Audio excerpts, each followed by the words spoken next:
Yeah, more of this actually. Even as I said, there's a actual the war on sustainability, right, or on the old way of life, because the new way, right, the Great Reset, the way forward is this now, and this is from medicalnewstoday.com, and it's this.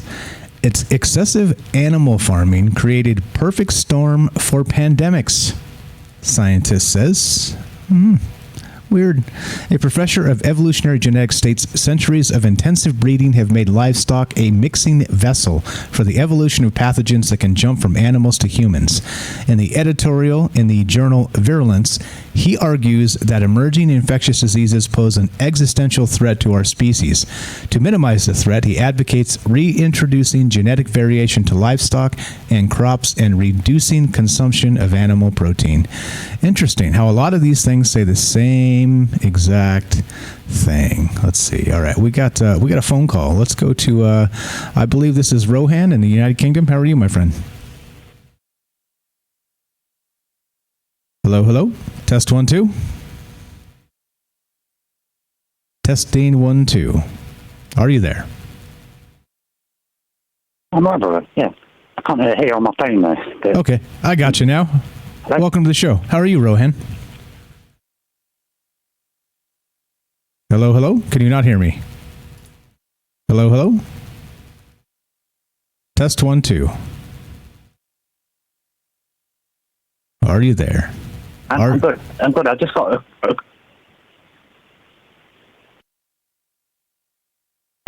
Go ahead. Oops. All right.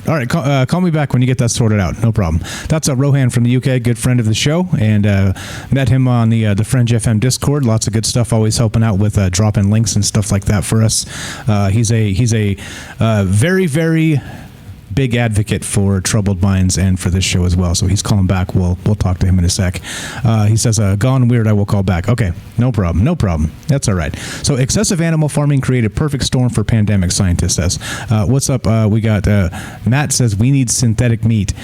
Maybe, right? I think the horrifying part about the synthetic meat, there is the horrifying part about just, wholesale slaughter of animals, right? Of course that. But then there's also, if you're eating synthetic meat, you don't know what they're putting in it, right? Meaning that they could put all kinds of things in that stuff, and of course they'll put it on the label, and when there's the only option for protein, unless you're going to eat beans and rice, then we have other problems. There are other problems here. So let's see. The show is not playing on the phone line. Okay, let's see. Can I fix that?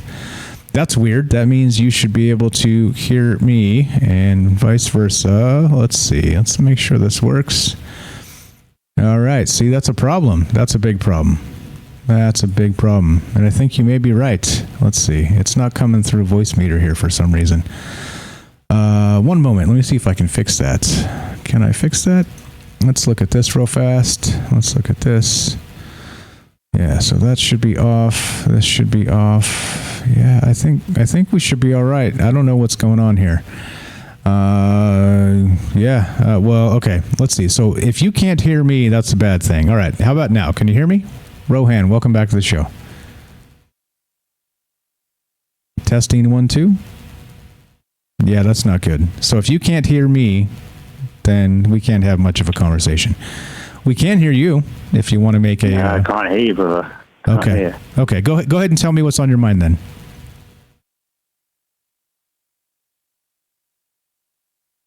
Oh, wait just a sec. I'll tell you what, I'll just go through it because I'm on delay. I'll just say it. What about that? I'll just say what it is and I'll hang up, yeah? Perfect. And you can comment on it. So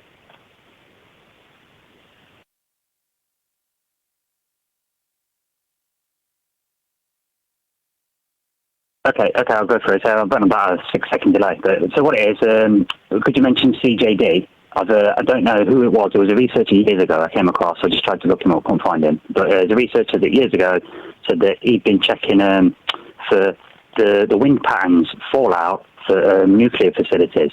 And he noticed that there was a pattern that a lot of cattle mutilations are happening in the wind fallout areas of radiation areas. So And because obviously you've got people like Linda Moulton Howe and said, oh, it's definitely aliens. These farmers have said it was aliens. But now people say they've seen helicopters dropping cattle. And I've noticed that Brahma cows, sacred cows in India, not one has ever been taken. So it makes it look like maybe some of this, or all of it, is some kind of psyop to study prions disease, because it's a bit of a scary thing, because it's just so hard to kill. And I wondered if it was a bit of a cover to try and, sort of see what that's about. I just thought it was an interesting link that, if the cattle mutilations are happening on a certain latitude and near nuclear power plants, I just thought that seemed a bit strange. So it's an interesting link. So I thought I'll throw that curveball in, and then I was going to just hang up anyway and leave you with it. So I'll do that. So nice to talk to you, mate. Enjoy the show, and I'll speak soon.